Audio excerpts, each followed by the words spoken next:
সমবয়সী বরবাদ করে দিচ্ছে ছেলেদেরকে আজকে, এক সময় না ভালো হতে দিচ্ছে না। কোন মা বাপ তার সন্তানকে অসৎ করে গড়ে তোলে নাই। মা তার পেটের থেকে অসৎ সন্তান জন্ম দেয় নাই, পবিত্র সন্তান জন্ম দিয়েছিল। মায়ের বুকের পবিত্র দুধ খাওয়াইছিল, দুধ হালাল পবিত্র। মা পবিত্র এক সন্তান জন্ম দিয়েছিল। পরবর্তী এই সমাজ, এই সমবয়সী বন্ধু এই অশ্লীলতার বেহায়াপনার আড্ডা শেষ করে দিয়েছে, শেষ করে দিয়েছে। চল কোথায়? ওইখানে দেখছি দুইটা মেয়ে হাঁটতেছে, চল পিছে পিছে হাঁটি। চল কোথায়?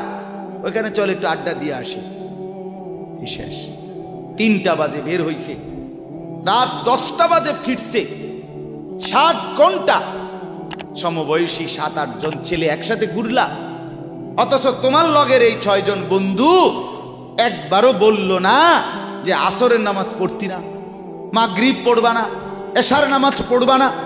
7 ঘন্টায় যেই বন্ধুরা একবারও তোমারে এক ওয়াক্ত নামাজের কথা বলে নাই, বিশ্বাস করো ছেলেরা, এটা বন্ধু না, এটা শয়তান ছাড়া আর কিচ্ছু না। এটা ইবলিস বেটা, এটা শয়তান, এটা তোরে শেষ করে দিবে। তোর আখিরাত তো শেষ করবে, তোর দুনিয়া তোরে অকর্মণ্য অপদার্থ বানাইয়া একটা আকামলা বানাইয়া ছেড়ে দিবে। শেষ পর্যন্ত এক বদনা আলগি দিতে আর ক্ষেত্রে বলতায়। তার মা যদি বলে এক জগ ফানি দাও, পাইতাম না। তার বাপেরে যদি বলে যে তার বাপের লেগে বাজারে এ বাড়িকে বইরা কত বাদগুন দিয়ে আইও, পাইতাম না। কি পারতি না কেন? ভাল লাগে না।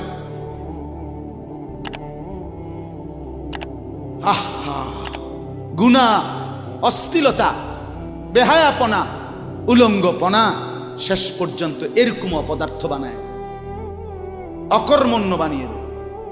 হযরত আব্দুল্লাহ ইবনে আব্বাস রাদিয়াল্লাহু তাআলা আনহু বলেন, প্রত্যেকটা গুনাহ মানুষকে দুর্বল করে দেয়।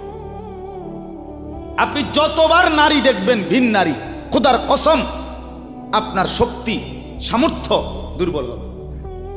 জিনা, ব্যভিচার, মদ, জুয়া, সুদ, ঘুষ, অশ্লীল দৃশ্য, নাচ গান আপনাকে দুর্বল বানাবে। সাওয়াদান ফিল ওয়াজহ, চেহারা কালো করে দিবে। জুলমাতান ফিল কলব, অন্তর অন্ধকার করে দেবে। ওয়াহানান ফিল বাদান, শরীর দুর্বল করে দিবে। দাইকান ফির রিজক, রিজিক সংকীর্ণ করে দিবে। বুগদাতান ফি কুলুবিল খালক, মানুষের চোখে ঘৃণিত বানায় দিবে। এই 5টা ক্ষতি। প্রত্যেক গুনাহ কয়টা ক্ষতি করে? চেহারা কালো বানায়, অন্তর অন্ধকার বানায়, শরীর দুর্বল করে, রিজিক সংকুচিত করে, কমিয়ে দেয়, মানুষের চোখে ঘৃণা তৈরি, ঘৃণা তৈরি। আপনি দুইটা ছেলে একসাথে মনে করেন বিড়ি খায়, সিগারেট খায়, গাঁজা খায়, একসাথে হেরা 24 ঘন্টা চলে, একসাথে মোবাইলে ছবি দেখে, নাচ দেখে, ভিডিও দেখে, অশ্লীল। এরকম দুইজনের আলগা করে একজনের জিগান তোর লগের হেতে কেমন, হেতে কি করবো? উনি জোনায়েদ বাগদাদি। কথা বলেন না কেন? হে বলবো এটা নাকি? সে বলবো যে অসভ্য। তাইলে কি বুঝা গেল? আপন যার লগে চলছিলা তুমি, হেইতেও তো তোমারে অসভ্য। অসভ্যকে অসভ্যও অসভ্য বলে, সভ্যরাও অসভ্য বলে। এই কথাটা জরুরি। দুশ্চরিত্রকে, মন্দকে মন্দ লোকেও মন্দ বলে, ভালো লোকেও কি বলে? মন্দ। নেককার এর উল্টাটা। একটা লোক নামাজি, চরিত্রবান, দিনদার, আল্লাহর পথে চলে, ছেলেটা নামাজ পড়ে, যুবক, সমাজের যে কোনো কাউকে খারাপ, একার গাঁজাখোর, ফুট্টাখোর, বাবাখোরকে জিগান যে এই লোকটা কেমন, সে বলবে ভাই আমি খারাপ হইতে পারি, কিন্তু তবে হেতে ভালো। ঠিক কি না বলে? হ্যাঁ। এজন্য প্রিয় বন্ধু, আবারও বলছি, বাপ জিন্দেগি নষ্ট করেন, হায়াতের কদর করেন, জীবনের কদর করেন, জীবন সুন্দর করেন। আপনার দিকে আপনি নজর দেন, আপনার দিকে। ছেলেদেরকে বলি, বাবা তুমি তোমার আপাদমস্তক দেখো, তোমার এই চুল মুসলমানের তো, তুমি খেয়াল করো। গোটা পৃথিবীতে এই আজকে ছেলেদের তোমাদের যাদের চুল বড় বড় এলোমেলো, এগুলো সবগুলো ইয়াহুদিদের চুল। আর এই ইয়াহুদির এই জালেম ইসরায়েলের এই ইয়াহুদিরা বলছে গাজা ফিলিস্তিনের মুসলমানের এরিয়াকে 24 ঘন্টার মধ্যে বলছে ছেড়ে দিতে। রক্তে ভাসায় ফেলতেছে মুসলমানের তাজা খুন।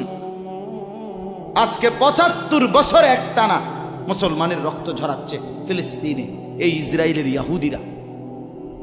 এই সমস্ত চুলের কাটিং এগুলো ইয়াহুদিদের। বিশ্বাস কসম এটা তাদের ডিজাইন।